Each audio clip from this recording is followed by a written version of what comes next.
ஜெயகாந்தன் பக்கத்தில் நிற்க முடியுமா? அவர்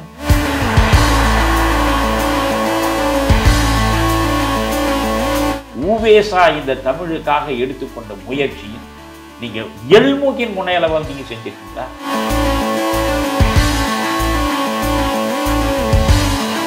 அவர் எழுதிய மொத்த கவிதை தொகுப்பு அதை அவர் கைப்பட எனக்கு எழுதி கொடுத்திருக்கார்.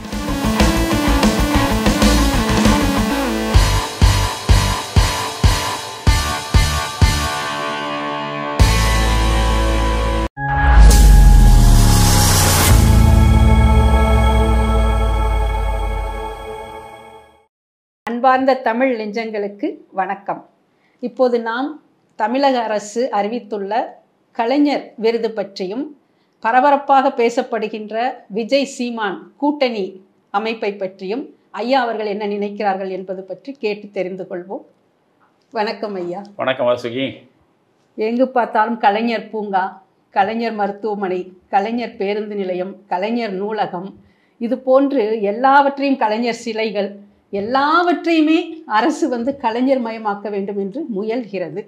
இந்த சமயத்தில் கலைஞர் விருது என்று ஒன்றை அறிவித்து ஒவ்வொரு ஆண்டும் 10 லட்சம் ரூபாய் தமிழ் அறிஞர்களுக்கு கொடுக்க போவதாக அறிவித்திருக்கிறது. இதை உண்மையிலேயே தமிழை வளர்க்க பாடுபடும் அறிஞர்களுக்குத்தான் தரப்போகிறார்களா அல்லது கலைஞரின் புகழ் பாடுபவர்களை போய் அடையுமா? இந்த விருதை பற்றி நீங்கள் என்ன நினைக்கிறீர்கள்? தமிழக அரசு தமிழ்நாட்டின் வளர்ச்சி திட்டங்களில் ஆழ்ந்த கவனத்தை செலுத்துகிறதோ இல்லையோ, கலைஞர் கருணாநிதியினுடைய நினைவுகளை இந்த தமிழகம் மறந்துவிடாமல் இருக்க வேண்டும் என்பதற்காக என்னென்ன செய்யலாம் என்பதில்தான் மிக அதிகமான கவனத்தை செலுத்துகிறது. ஒரு மகன் தந்தைக்கு ஆற்றும் உதவியாக இருப்பது குறித்து நமக்கு மகிழ்ச்சி தான். ஏனென்றால் கலைஞரை தவிர்த்து விட்டு ஸ்டாலினை நீங்கள் யோசிக்க முடியாது. ஸ்டாலின் இன்றைக்கு தமிழகத்தின் முதலமைச்சராக அமர்ந்திருக்கிறார். ஒரு செல்வ வளம் மிக்க ஒரு செழிப்பான குடும்பத்தை அவர் நடத்துகிறார் என்றால் இவை அனைத்துக்குமே அடித்தளம் போட்டு கொடுத்தவர் கலைஞர் தான். எனவே கலைஞர் இல்லாமல் ஸ்டாலின் இல்லை. ஒரு சிறிய உதவியை நமக்கு யாராவது செய்தாலும் அந்த உதவியை நெஞ்சில் நிறுத்தி நன்றி பாராட்டுவது என்பது ஒரு மனிதனுக்கு உரிய நல்லடையாளம் இல்லையா? அதனால் தன்னுடைய தந்தையால் தான் வளர்க்கப்பட்டோம், தன்னுடைய தந்தையால் இந்த நிலைக்கு சேர்ந்திருக்கிறோம். இன்று தமிழகத்தையே ஆளும் பொறுப்பு நம்மிடம் வாய்த்திருப்பதற்கு நம் தந்தை தான் காரணம் என்ற நிலையில் அவர் தந்தையை பற்றி நெஞ்சத்தளவில் போற்றலாம். நெஞ்சத்தளவில் இறப்பு நம்மை தழுவுகிற இறுதி நாள் வரை அவர் நினைவுகளிலேயே நீந்தலாம். புரிகிறதா? ஆனால் தமிழக மக்களுடைய வரிப்பணத்தை எடுத்து வைத்து ஒரு தனி நபரை பெருமைப்படுத்துவதற்காகவே திட்டமிடுவது என்பது அவ்வளவு ஆரோக்கியமானது இல்லை. காமராஜர் தான் தமிழ்நாட்டில் கல்வி கண்ணை திறந்து வைத்தவர் என்பதில் 2 கருத்து இருக்க முடியாது. முதறிஞர் ராஜாஜி காலத்தில் 6000 பள்ளிக்கூடங்கள் மூடப்பட்டன. மூடப்பட்ட பள்ளிக்கூடங்களை எல்லாம் திறந்ததோடு தமிழகம் முழுவதுமே எல்லா இடங்களிலும் உங்களுக்கு கல்வியை வளர்ப்பதற்காக அவர் காலத்தில் இருந்த கல்வித்துறை அதிகாரி நேத்து சுந்தரவடிவேலு தன் நினைவலைகளில் எழுதுகிறார், நீங்கள் ஓடி விழுந்தால் உயர்நிலை பள்ளி, தடுக்கி விழுந்தால் தொடக்கப்பள்ளி என்ற சூழலை உருவாக்கிய பெருமகன் காமராஜ் என்கிறார். இன்றைக்கும் தமிழ்நாட்டில் இவ்வளவு தூரம் நீர்ப்பாசன திட்டங்கள் அமைந்திருக்கின்றன, இவ்வளவு பெரிய அணைக்கட்டுகள் இருக்கின்றன என்றால் அத்தனையையும் அமைத்து கொடுத்தவர் காமராஜர் தான். காமராஜரை நான் அடிக்கடி சொல்லுவேன், ஒரு சோஷியல் சயின்டிஸ்ட் என்பேன், சமூக விஞ்ஞானி. முதலில் அறியாமை இருட்கடலில் அழுந்தி கிடக்கக்கூடியவர்களுக்கு அறிவை கொண்டு போய் சேர்ப்பது முதற் கடமை. அதனால் அவர் முதலில் கல்வியின் பக்கம் கவனத்தை திருப்பினார். சரி, படித்தவர்கள் எண்ணிக்கை பெருக பெருக அவர்களுக்கு வேலை வாய்ப்பு உருவாக வேண்டும். அதற்காக அடுத்து தொழிற்கூடங்களை அமைப்பதில் அவர் கவனம் செலுத்தினார். முடிந்தவரை இன்றைக்கு எல்லாவற்றிலும் மத்திய அரசுக்கு எதிராகவே செயற்பட்டு மத்திய அரசிடமிருந்து பெருமளவு நிதியை பெற்று இந்த தமிழகத்தின் வளர்ச்சிக்கு பயன்படுத்தாத ஒரு மனிதராக ஸ்டாலின் இருக்கிறார். ஆனால் எம்ஜிஆரிடம் கூட ஸ்டாலின் பாடம் கற்க வேண்டும். எம்ஜிஆர் எந்த மத்திய அரசாக இருந்தாலும் சரி, அது இந்திரா காந்தி ஆண்டாலும் சரி, மொரார்ஜி தேசாய் ஆண்டாலும் சரி, இடைக்காலத்தில் சரண் சிங் வந்து உட்கார்ந்திருந்தாலும் சரி, ராஜீவ்காந்தியாக எந்த பிரதமராக இருந்தாலும் அவர்களை தழுவி மத்திய அரசின் நிதியை மிக அதிகமாக பெற்று மாநில திட்டங்களுக்கு பயன்படுத்தி கொள்ள முனைந்தார். அதை மிக வெற்றிகரமாக செய்திருக்கிறார் எம்ஜிஆர். காமராஜர் தனக்கு நேருவிடமிருந்த செல்வாக்கை பயன்படுத்தி கொண்டு வந்தது தான் நெய்வேலி நிலக்கரி மின் திட்டத்திலே இருந்து இந்த ICF என்று நாம் சொல்கிற பொழுது ரயில் பெட்டி தொழிற்சாலையிலிருந்து ஆவடி டேங்க் தொழிற்சாலை வரிசையாக சொல்லிக்கொண்டே போகலாம்.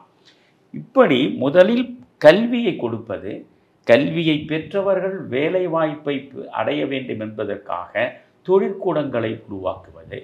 சரி, தொழிற்கூடங்களை உருவாக்கிய பிறகு இந்த கல்வி நிலையங்களாகட்டும் தொழிற்கூடங்களாகட்டும் இவையெல்லாம் இயங்க வேண்டும் என்றால் மின்சாரம் தேவையில்லையா? அதற்காக மின் உற்பத்தி துறையில் கவனம் செலுத்துவது. நீங்கள் அதற்காக அனல் மின் உற்பத்தி திட்டங்கள், புனல் மின் உற்பத்தி திட்டங்கள், ஏன் அணு மின் திட்டம் வரையிலும் அவர் யோசித்து அதற்கான தடத்தை அமைத்து கவனத்தை செலுத்தி வளர்ச்சி திட்டங்களை கொடுத்திருக்கிறார். கல்வியை கொடுத்தார், கல்வி கற்றவனுக்கு வேலைவாய்ப்பை உருவாக்கினார், வேலைவாய்ப்பை பெற்றவர்களுக்கு தொழிற்கூடங்கள் அமைந்ததால் தொழிற்கூடங்களுக்கு வேண்டிய மின்சாரத்தை தருவதற்கு முயன்றார். இவை எல்லாவற்றுக்கும் அடிப்படையானது மனிதனுடைய பசிப்பிணி தானே. பசியை போக்குவது தானே முக்கியம். அதனால தானே மணிமேகலை இலக்கியமே பசிப்பிணி என்று சொல்கிறது. அது ஒரு நோய். அந்த நோய்க்கு ஆட்பட்டு விட்டால் நாம் எதையுமே செய்ய முடியாது. அதனால் நீர்ப்பாசன திட்டத்தில் கவனம் செலுத்தினார். எங்கெல்லாம் நதிகள் ஓடுகின்றனவோ அவற்றின் மீதெல்லாம் அணைகளை கட்டி நீர்வளத்தை பெருக்கி நீர்ப்பாசன திட்டங்களை மூலம் ஏராளமான நிலங்களில் வேளாண்மை நடப்பதற்கு வழியை வகுத்தார். இதுதான் படிப்படியாக எப்படி சிந்தித்து ஒரு சமூகத்தை உருவாக்கினார் என்று பார்க்கணும். அவருக்கே தமிழ்நாடு முழுவதும் காமராஜர் புகழ் பாடுகிற அளவுக்கு இன்றைக்கு கலைஞருக்காக செய்யக்கூடிய அளவுக்கு யாராவது செய்கிறார்களே, அதை அவரே விரும்பவில்லை. நீங்கள் கிருஷ்ணகிரியில் அணைக்கட்டு கட்டப்பட்டது, கிருஷ்ணகிரி அணைக்கட்டு வந்து திறந்து வைத்து அந்த அணைக்கட்டு உருவாக்கின்னு பார்த்தீங்கன்னா இவ்வளோண்டு பேர் இருக்கும். அந்த கல்வெட்டுலேயே உங்களுக்கு நீங்கள் போய் கிட்ட போய் பார்த்தா தான் தெரியும். எனவே விளம்பரத்தை அவர் நாடலை. பரவலாக பல பேர் சொல்லி சொல்லி நீங்கள் கேட்டிருப்பீங்க. SD சுந்தரம் என்று ஒரு கவிஞர் இருந்தார். அவர் காங்கிரஸ்காரர், காமராஜருக்கு நெருக்கமாக இருந்தவர். அவர் ஒரு முறை வந்து காமராஜர் பேசுகிறார். அப்படி 1967 தேர்தல் வருகிற நேரம் அகில இந்திய காங்கிரஸ் தலைவராக காமராஜர் இருக்கிறார். அவர் சொல்கிறாரு, ஐயா இவ்வளவு திட்டங்களை கொடுத்துருக்கிறீங்க, ஆனால் இந்த திமுக மேடைகளில் வந்து ரொம்ப கடுமையான விமர்சனங்களை வைத்து காங்கிரஸ் ஆட்சியில் மக்களுக்கு எந்த பயனும் வரவில்லை என்பது போன்ற சித்திரத்தையே அவர்கள் வெற்றிகரமாக தீட்டி கொண்டிருக்கிறார்கள்.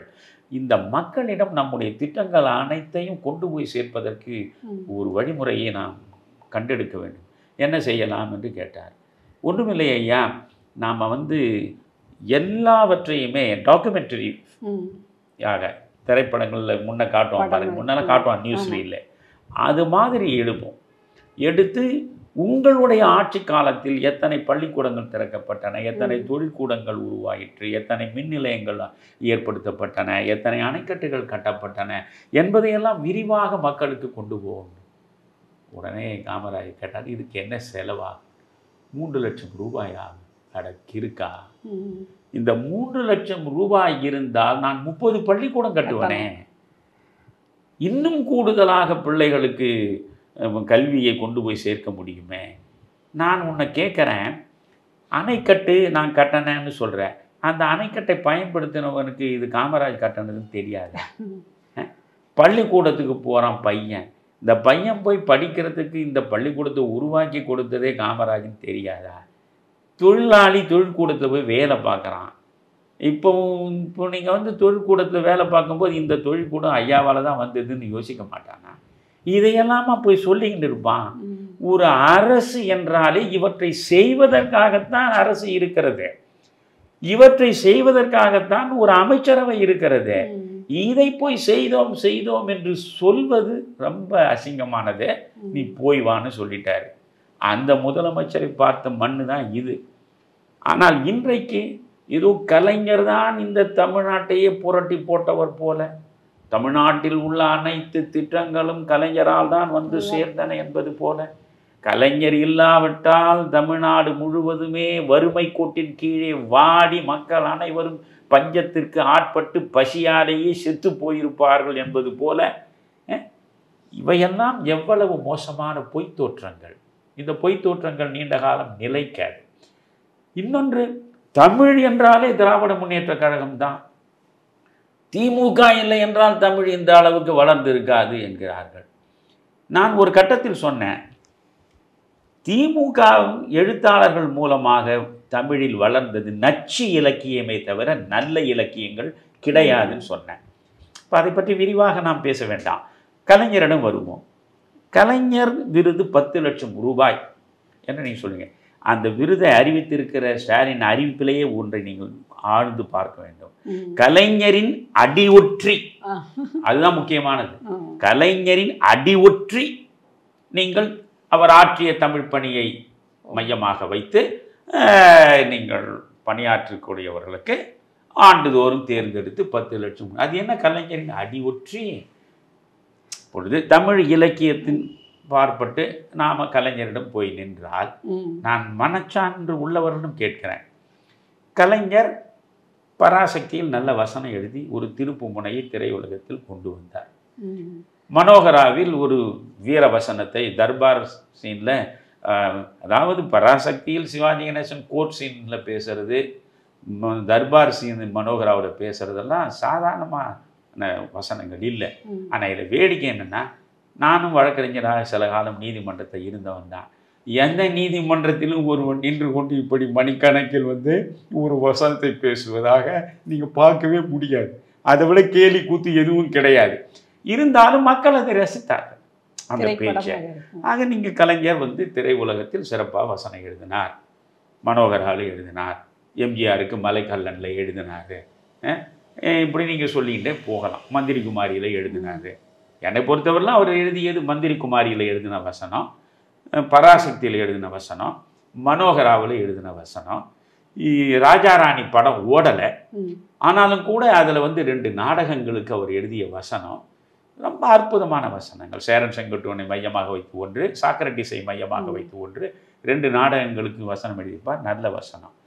ஆனால் கலைஞர் எழுதிய வசனங்களால் தான் படங்கள் ஓடிச்சுன்னா, கலைஞர் ஏறக்குறைய 75 படங்களுக்கு வசனம் எழுதியிருக்கிறார். 75 படங்களில் எத்தனை படம் வெற்றிகரமாக ஓடிச்சு? கலைஞர் சொந்த தயாரிப்பில் எடுத்த பல படங்கள் தோல்வியை தழுவின. பூம்புகாரில் கலைஞர் எழுதியது ஒரு அற்புதமான வசனங்கள். அதில் தான் அவர் வந்து மனச்சான்று உறங்கும் போது மனக்குரங்கு ஊர் சுற்ற கிளம்பி விடுகிறதுன்னு எழுதியிருப்பார். அதெல்லாம் உண்மையிலே அற்புதமான வசனங்கள் தான். நான் என்ன சொல்கிறேன், ஒரு திரைப்படத்துறையில் அவர் வசனத்தில் ஒரு மாற்றத்தை உருவாக்கிய மனிதர், அவ்வளவுதான். நீங்கள் வசனங்களை எழுதியதனாலேயே ஒரு மனிதன் பல்லாயிரம் கோடிக்கு அதிபராக முடியுமா? இப்போ கலைஞருடைய குடும்பம் இவ்வளவு செழிப்பாக இருக்கிறது என்றால் வசனத்தின் மூலமாக வந்து சுத்தாது. அப்படி பார்த்தா 400 படங்களுக்கு மேலே ஆரூர் தாஸ் வசனம் எழுதியிருக்காரு. இப்போ ஆரூர் தாசனுடைய குடும்பம் என்ன கலைஞருடைய குடும்பத்தை விட பெரிய வளமான குடும்பமா, வசதியான குடும்பமா? இல்லையே. அதனால் வசனம் எழுதினார். அதில் பல படங்களில் அவருடைய வசனம் பெரிய வெற்றியை பெறவில்லை, மக்களுக்கு புளித்து போய்விட்டது. அவருடைய அந்த நடை சலிப்பை தந்த விட்டது. நீங்கள் அதனால் இருவர் உள்ளத்துக்கு படம் எழுதினார். இவர் எப்பொழுதுமே வரலாற்று ரீதியாக இந்த மன்னர்கள் காலத்து படங்களுக்கு எழுதுவது என்று இருந்த நிலை மாறி முழுக்க ஒரு சமூக படம். அந்த இருவர் உள்ளம், சிவாஜி கணேசன் சரோஜாதேவி நடித்த அவர்கள் வாழ்விலும் மறக்க முடியாத படம். திரைப்பட உலகத்தில் வந்த நல்ல படங்களில் அது ஒன்று. அந்த படத்திற்கு கலைஞர் வசனம்தான். அது எல்வி பிரசாத் அவர் தான் இயக்குனர், தயாரிப்பாளர். அவர் வந்து இவர் எழுதிய வசனத்தை பார்த்து உண்மையிலேயே கலைஞர் ஒரு சமூக படத்திற்கு இந்த அளவுக்கு சிறப்பாக எழுதுவாரான்னு யோசித்து அதை இவர் சிறப்பாக செய்ததனால் கொடுக்க வேண்டிய பணத்திற்கு மேலே 10,000 ரூபாய் அவர் கொடுத்தார். அந்த பணத்தை வைத்து கொண்டு தான் அவர் கோபாலபுரத்தில் வீடு கட்டினார் என்பது போல சொல்லுவார்கள். சரி, இதை அவர் செய்திருக்கிறார். ஒரு அதிகபட்சம் ஒரு 10 படங்களுக்கு பூம்புகார் உட்பட நல்ல வசனம் எழுதினார். இந்த ஒன்றுக்காகவே கலைஞர் விருது கொடுக்கலாமா? இந்த ஒன்றுக்காகவே இந்த தமிழ்நாடு முழுவதும் அவருக்கு சிலை வைப்பதும் அவர் பெயரில் நூலகம் அமைப்பதும் எல்லாவற்றிலும் அவருடைய பெயரை கொண்டு போய் திணிப்பதும் தேவைதானா? ஒன்று. சரி, அவர் ஒரு கவிஞர், கவிதை துறையிலையும் சாதனை படைத்தவர்னு சொல்கிறீங்களா? கண்ணதாசனுக்கு பக்கத்திலேயாவது கலைஞரால் நிற்க முடியுமா? யோசிங்க. கண்ணதாசனுடைய உரைநடையே திராவிட முன்னேற்ற கழகம் அல்லது இப்போ திராவிட இயக்கங்களில் இருந்து வந்த படைப்பாளிகள் யாருடைய படைப்பையும் நீங்கள் படிச்சீங்கன்னா அந்த வசனங்கள் எல்லாமே நீளமாக இருக்கும். அதில் வலிந்து வார்த்தைகள் கற்பழிக்கப்பட்டிருக்கும். எதுகை மோனை நயம் துள்ள துள்ள துள்ள அவர்கள் எழுதுவாங்க. அது ஒரு கட்டத்தில் மக்களிடம் புதிதாக தெரிந்தது. அதனால் அது வசீகரித்தது. பிறகு அது சலித்து போனது. இன்றைக்கு நான் கேட்குறேன், திராவிட இயக்கங்களில் எத்தனை படைப்பாளிகள் புறப்பட்டிருக்காங்க தெரியுங்களா? அவர்கள் எழுதிய எந்த புத்தகத்தையாவது ஒரு இளைஞன் எடுத்து பிரித்து படிக்கிறான்னு சொல்லுங்க பார்க்கலாம். கலைஞருடைய எழுத்தையை எவனும் படிக்க மாட்டான். இவர் எல்லாமே காலாவதி ஆகிவிட்ட படைப்புகளாக மாறிவிட்டன. அந்த எழுத்து நடையே காலாவதி ஆகிவிட்டது. தமிழ் துள்ளல் நடையோடு மாறிக்கொண்டே போய்கொண்டிருக்கிறது. புரிகிறதா உங்களுக்கு? ஆனால் இன்றைக்கு நீங்கள் புத்தக திருவிழா நடந்தால் கண்ணதாசனுடைய வனவாசம், கண்ணதாசனுடைய மனவாசம், கண்ணதாசனுடைய புஷ்ப மாளிகா, கண்ணதாசனுடைய ஞான மாளிகா, கண்ணதாசன் எழுதிய அர்த்தமுள்ள இந்து மதம், அவைதான் ஆயிரக்கணக்கில் விற்பனை ஆகின்றன. இன்றைக்கும் கண்ணதாசனை தேடி தேடி படிக்கிறான். லட்சக்கணக்கில் விற்பனையாகி புத்தக விற்பனையில் சாதனை படைத்ததில் மிக முக்கியமான புத்தகமாக இருப்பது கண்ணதாசனுடைய அர்த்தமுள்ள இந்து மதம். கண்ணதாசனுக்கு என்று ஒரு அழகான உரைநடை உண்டு. அந்த உரைநடையிலே மயங்கி போனவன் நான். அப்படிப்பட்ட உரைநடை கருணாநிதிக்கு கிடையாது. சத்தியம் பண்ணி சொல்வேன் நான். புரியுதுங்களா? ஆனால் கண்ணதாசனுடைய அளவுக்கு நீங்கள் பக்கத்தில் நிற்க முடியுமா? இல்லை, கண்ணதாசன் சினிமாவில் கலைஞரும் பாட்டு எழுதியிருக்காரு.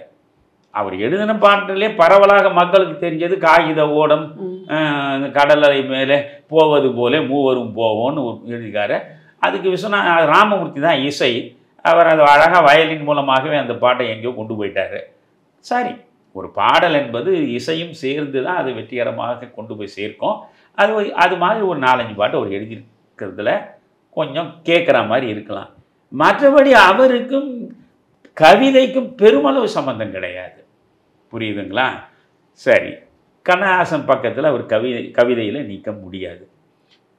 திரைப்படம்னு பார்த்தாலும் அவர் வசனம் எழுதுறதுக்கு முன்னையே வசனத்தில் புரட்சி நடத்தியவர் இளங்கோவன் சொல்லுவாங்க.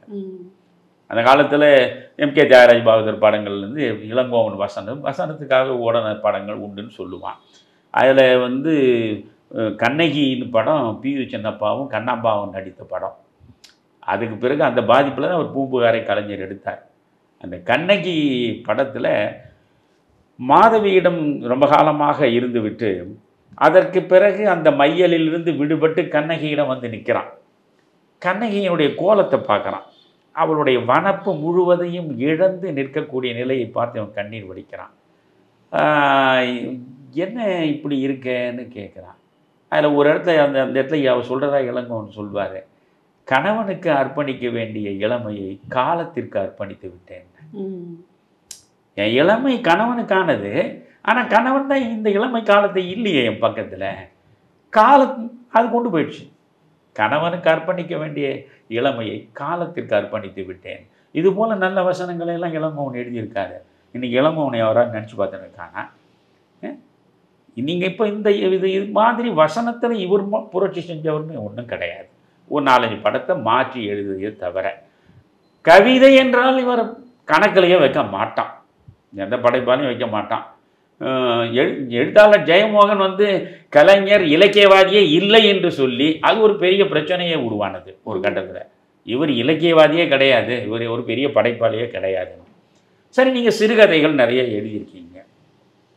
நீங்கள் எழுதின சிறுகதைகளை பற்றி நம்ம சொல்ல முடியுமா? இன்றைக்கு உள்ள பிள்ளைகளிடம் போய் நான் வாழ முடியாத ஒரு கதையை போய் பேச முடியுமா? அது எப்படிப்பட்ட கதை? அந்த கதை வந்து ஒரு மனிதனுடைய மூளையிலேருந்து உருவாகணும்னா அந்த மூளையே பரிசோதிக்கப்பட வேண்டியது. அவ்வளவு மலினமான ஒரு கதை அது, இந்த வாழ முடியாதவன். இது போல கதைகளை இவர்கள் எழுதுகிற இந்த திராவிட இயக்கத்தில் உள்ள எழுத்தாளர்கள் என்ன பண்ணுவாங்க? ஒன்று விதவை திருமணம், கலப்பு திருமணம், ஜாதி மறுப்பு திருமணம், பிராமண எதிர்ப்பு, இது போல சில கருதுகோள்களை வைத்துக்கொண்டு அதிலிருந்து அவர்கள் கட்டடம் கட்டுவாங்க. அது எதுவுமே இன்னைக்கு நிலைக்கலை. அதனால் இவர் வந்து ஒரு ஜெயகாந்தன் பக்கத்தில் நிற்க முடியுமா? இவர் நீங்கள் புதுமை பித்தன் வேண்டாம், இவர் காலத்தில் வாழ்ந்த ஜெயகாந்தனுடைய பக்கத்தில் இவருடைய ஒரு எழுத்து நிற்குமா? ஒரு சிறுகதை நிற்குமா? புதுமை பித்தனை நீங்கள் புதுமை பித்தன் கதைகளை இன்னைக்கும் இளைஞன் வாங்கி படிக்கிறானே. புதுமை பித்தனுடைய சாப விமோசனம் மாதிரி ஒரு படைப்பை கருணாநிதியால் கொடுக்க முடிஞ்சிருக்கா? காஞ்சனைன்ற ஒரு படைப்பை இவரால் கொடுக்க முடியுமா? இது மாதிரி நிறைய அந்த மணிக்கொடி யுகம்னே ஒன்று இருந்தது. புதுமை பித்தன், கூபா ராஜகோபாலன், நா பிச்சமூர்த்தி, லாசா ராமாமிர்தம், மௌனி, இவரெல்லாம் மாபெரும் படைப்பாளிகள். அசோகம் இவர் காலத்தில் இவரைக்கும் இருந்தவர் அசோகமித்திரன். நீங்கள் அசோகமித்திரன் மாதிரி எழுதினீங்களா? நான் பார்த்தசாரதி மாதிரி எழுதினீங்களா? எந்த ஒரு பெரிய படைப்பாளி தமிழ்நாட்டில் இலக்கிய உலகில் புகழ்பூத்த படைப்பாளியாக இன்றைக்கும் நினைந்து போற்றப்படுகிற அந்த படைப்பு வரிசையில் உங்களை கொண்டு போய் நிறுத்த முடியுமா? நிச்சயமாக முடியாது. புரியுதுங்களா? அப்படி நீங்கள் ஒரு கவிஞனும் கிடையாது, நீங்கள் ஒரு மிகப்பெரிய படைப்பிலக்கிய உலகத்தில் சாதித்தவரும் கிடையாது. அல்ல தமிழுக்காக நீங்கள் செய்தீங்கன்னா தமிழ் தாத்தா ஊவேசாவின் பக்கத்தில் நிற்க முடியுமா? நீங்கள் ஊவேசா ஒரு பிராமணன் என்பதற்காகவே நீங்கள் அவரை புறந்தள்ளுவீங்களா? இன்னைக்கு வந்து செவ்வியல் இலக்கியம் என்று நீங்கள் பேசுகிறீங்க. தமிழ் இலக்கியத்தை உலகத்தில் உள்ள 6000க்கும் மேற்பட்ட மொழிகளில் 6 மொழிகள் தான் செவ்விலக்கிய மொழிகள், செம்மொழிகள்னு சொல்கிறீங்க. அந்த செம்மொழி என்கிற அந்த தகுதியை தேடி கொடுத்தது சங்க இலக்கியங்கள் தானே. 50 காப்பியங்கள் தமிழுக்கு வந்து சேர்ந்தனன்னு சொல்கிறீங்க. சிலப்பதிகாரம், மணிமேகலை, சீவக சிந்தாமணி, இந்த 3மே இந்த தமிழ் தாத்தா ஊவேசாவினுடைய தீவிரமான தேடல் முயற்சி இல்லாமல் போயிருந்தா கரையானுக்கு இரையாகி இருக்கும். நீங்க மீதி 2 சொல்றீங்க, வளையாபதி குண்டலகேசின்னு. வளையாபதி முழுமையா கிடைச்சிருக்கா? குண்டலகேசி முழுமையா கிடைச்சிருக்கா? காரணம் இந்த 2 ஊவேசா பார்வையில பெருசா வந்து படல. இது மொத்தமே 70 பாட்டு 90 பாட்டு தான் நமக்கு கிடைச்சிருக்கு. ஆனா அதே நம்ம 2 காப்பியம்னு சொல்றோம். அப்போ ஊவேசாவினுடைய தமிழ் பணிக்கு நிகராக நீங்க பக்கத்திலேயாவது நிற்க முடியுமா? எந்த திராவிட இயக்கத்தில் உள்ள ஒரு படைப்பாளியாவது, ஒரு எழுத்தாளனாவது, ஒரு தமிழ் ஆராய்ச்சி செய்பவனாவது ஊவேசா இந்த தமிழுக்காக எடுத்துக்கொண்ட முயற்சியின் நீங்க எல்மூக்கின் முனையளவாக நீங்க செஞ்சிருக்கீங்களா? தமிழ் பணி என்பது அதுதானே. என் சங்ககால இலக்கியங்களை தேடி எனக்கு கொடுத்து என்னுடைய மூதாதையர்கள் எப்படிப்பட்ட சிந்தனை சிகரத்தில் நின்றிருக்கிறார்கள் என்பதை எனக்கு கம்பீரமாக கொண்டு வந்து சேர்த்து என் தலை நிமிர்ந்து நான் நிற்பதற்கான தளத்தை உருவாக்கி கொடுத்தது அந்த மனிதர்களை. நீங்கள் தமிழ் தாத்தா ஊவேசா பக்கத்தில் நிற்க முடியுமா? நான் ஒன்று கேட்குறேன். நீங்கள் வந்து பாவாணர் இருந்தார், தேவநேய பாவாணர். அவர் கடைசி காலத்தில் வறுமையில் தான் இருந்தார். தன்னுடைய சோற்றை தானே அவர் சமைச்சு சாப்பிட்ற மாதிரி ஒரு ஒண்டு குடித்தனத்தில் வாழ்ந்துட்டு போனவர் தான் தேவநேய பாவாணர். தனித்தமிழுக்கு தந்தை, மரமலை அடிகளுக்கு பின்னால் தனித்தமிழை வளர்த்திருப்பது தந்தை. அவரை மாதிரி தமிழுக்காகவே தன்னை முற்றாக அர்ப்பணித்த தவ முனிவர். அவர் உருவாக்கி கொடுத்த அகர முதலி, அது மாதிரி ஏதாவது ஒன்றை உங்களால் செய்திருக்க முடியுமா? ஒரு சாதாரண ஒரு தமிழ் சொல்லை எடுத்து அதனுடைய அடியாழம் வரை சென்று வேர்ச்சொல் வரையில் பார்த்து அதையெல்லாம் ஆய்வு செய்து பிற மொழிகளோடு ஒப்பிட்டு லத்தீனில் எப்படி இருக்குது, கிரேக்கத்தில் எப்படி இருக்குது, இவற்றிலிருந்து தமிழிலிருந்து அது எப்படி போனது, எப்படி அது உருமாறியது, எப்படிப்பட்ட ஆராய்ச்சிகள் பாவாணர் செய்தது. ஆனால் அந்த பாவாணர் தன் சோற்றை தானே சமைத்து சாப்பிட்டு உண்டு கொடுத்து வாழ்ந்து செத்து போனான். இது மாதிரி வரிசையாக சொல்லுவேன் என்னால். நீங்கள் எந்த வகையில் நீங்கள் பார்த்தாலும் கலைஞர் மாபெரும் பணியை தமிழுக்கு செய்துவிடவில்லை.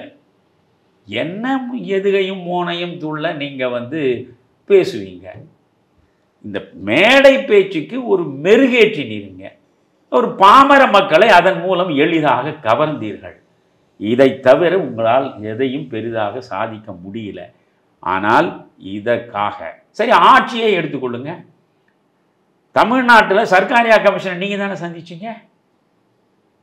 ஊழலின் உற்பத்தியே உங்களிடமிருந்து தானே புறப்பட்டது. அன்றைக்கு நீங்கள் ஊழலுக்கு வந்து ஒரு அர்ச்சனை செய்து அதற்கு ஆராதனை நடத்தி அதற்கு பல்லக்கு பரிவார மரியாதைகளோடு சமூக வீதி உலா நடத்தி பார்த்ததிலிருந்து தான் எல்லா ஊழலும் தொடங்குச்சு. இன்னைக்கு தமிழ்நாட்டில் அரசியல் ஒரு இழி தொழிலாக போய் நிற்கிறது என்றால் அதற்கு முதலில் நீங்கள் பிள்ளையார் சுழி போட்டது நம்ம கலைஞர் தான்.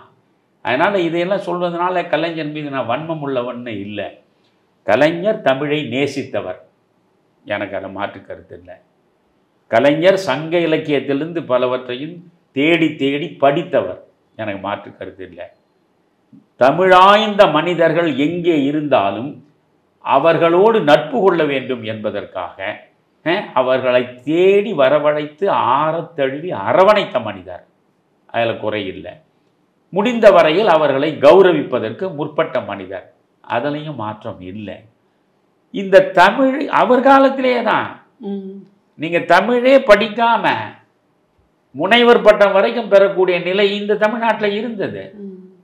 புரியுதுங்களா? கர்நாடகத்தில் நீங்கள் வந்து கன்னடத்தை படிக்காமல் நீங்கள் பட்டப்படிப்பை முடிக்க முடியாது. கேரளாவில் மலையாளம் படிக்காமல் பட்டப்படிப்பை படிக்க முடியாது. ஆனால் இந்தியாவிலேயே ஒரு மொழிப்போர் நடத்திய மாநிலம் உண்டென்றால் அது தமிழ்நாடு மட்டும்தான். இந்தியை எதிர்த்து மொழிப்போர் நடத்தினீங்க. ஆனால் மொழிப்போர் நடத்தினீங்க, தமிழ் எங்கள் உயிர்னு சொன்னீங்க. தமிழுக்கு உயிரையே கொடுப்போம், தலையையே கொடுப்போம் என்னெல்லாம் நீங்கள் பேசுனீங்க. ஆனால் இங்கே முதல் வகுப்பில் இருந்து பட்டப்படிப்பு மேற்பட்ட படிப்பு வரைக்கும் எல்லாவற்றையுமே தமிழே படிக்காமல் கூட தெரியாமல் எல்லா பட்டங்களையும் பெறுவதற்கான வாய்ப்பு இந்த தமிழ்நாட்டில் தான் இருந்தது. அதற்கு பிறகு கடைசி காலத்தில் தான் நீங்கள் வந்து 1ஆவதுலேருந்து மெல்ல 5ஆவதுலேருந்து அந்த உயர்நிலை கல்வி பள்ளிக்கூடம் வரைக்கும் கொண்டு வருவதற்கு இவ்வளவு காலம் ஆயிற்று உங்களுக்கு. நீங்கள் காங்கிரஸ் ஆட்சி காலத்தில் கொண்டு வந்த கலைக்களஞ்சியங்கள் பாருங்கள். நீங்கள் போயிட்டு அவினாசிலிங்கம் செட்டியார் கல்வி அமைச்சராக இருந்த பொழுது எத்தனை கலைக்களஞ்சியங்கள் வந்தன, எவ்வளவு முயற்சிகள் நடந்தன. அதற்கு பிறகு நீங்கள் அது எவ்வளவு பெரிதாக வளர்த்திருத்தீர்கள்னு சொல்லணும். எல்லாவற்றுக்குள்ளேயும் போனீங்கன்னா அவருடைய அரசியல், அவருடைய இலக்கியம் என்று நீங்கள் ஒரு எழுத்து எப்படியோ தனித்தனியாக பிரித்து பார்த்தாலும் அவர் வந்து ஓரளவு எத்தனையோ பேர் தமிழை நேசிக்கக்கூடியவன் இருக்கான், தமிழ் படித்தவனை ஆராதிக்கக்கூடியவன் இருக்கான். அது மாதிரி கலைஞர் ஒருவர். கலைஞர் எல்லாமே எழுதுந்து குப்பைன்னு நான் சொல்ல மாட்டேன். கலைஞர் வந்து சங்க இலக்கியத்தில் குறிப்பாக புறநானூறு போன்றவற்றில் அவர் மனது ஈடுபட்டு அவர் எழுதியிருக்கக்கூடிய வசன கவிதை தான். அது வந்து மரபுக்கு உட்பட்ட இலக்கண வரையறைக்கு உட்பட்ட கவிதைகளாக இல்லை. ஆனால் கவிதை என்பது மாற்றமுற்றிருக்கு உலகம் பூராவுமே. அது வசனத்தில் எழுதினாலும் அது வந்து கவிதை என்பது அதனுடைய உள்ளடக்கம் குறித்தது தான். அதிலெல்லாம் பார்க்க சிலவற்றை அவர் எனக்கே அவர் பரிசாக கொடுத்துருக்காரு. அவரை நான் முதல்ல சந்தித்த பொழுது அவரே எழுந்து உள்ளே போய் அவர் எழுதிய மொத்த கவிதை தொகுப்பு அதை அவர் கைப்பட எனக்கு எழுதி கொடுத்துருக்காரு. அதில் சில கவிதைகளெல்லாம் படிக்கும் பொழுது ரொம்ப சிறப்பாக இருக்கும். இவ்வளவு தான். எழுதின கவிதைகளில் சில கவிதைகள் சிறப்பாக இருக்கும். எழுதின சினிமாவுக்கான வசனங்களில் சில பட வசனங்கள் சிறப்பாக இருக்கும். ஆனால் இப்படி சிறப்பாக இருக்கும் அப்படின்னு சொல்ல ஒரு சிறுகதையும் கிடையாது, ஒரு பெரிய நாவலும் கிடையாது. நீங்கள் வான்கோழின்னு அவர் ஒரு புத்தகம் எழுதியிருக்காரு. அதை ராணிமுத்தில் மாத இதழில் போடுவாங்க. அது படித்து ரொம்ப நொந்து போயிட்டேன். அந்த கதையை சொல்லலாம் என்னால் முடியாது. இவர் எழுதின இந்த தமிழ் பணிக்கு ஒரு பக்கம் இவர் எழுதின வாழ முடியாதவர்கள் சிறுகதையும் வான்கோழி என்கிற ஒரு புதினமும், இந்த ரெண்டை மட்டுமே இன்றைய இளைஞர்கள் எடுத்து படித்தாங்கன்னா யார் கலைஞர், அவருடைய மூளையிலிருந்து உருவாகக்கூடிய கற்பனை எதை சாரமாக கொண்டு வந்து இறக்கி வைத்திருக்கிறது என்பதையெல்லாம் அறிய முடியும். அதனால் எல்லா இடங்களிலும் நான் என்ன சொல்கிறேன், ஊர் முழுக்க சிலையை வைங்க, உங்கள் காசில் வைங்க. ஊர் முழுக்க கட்டண நூலகம் வைங்க, நல்லது தான்.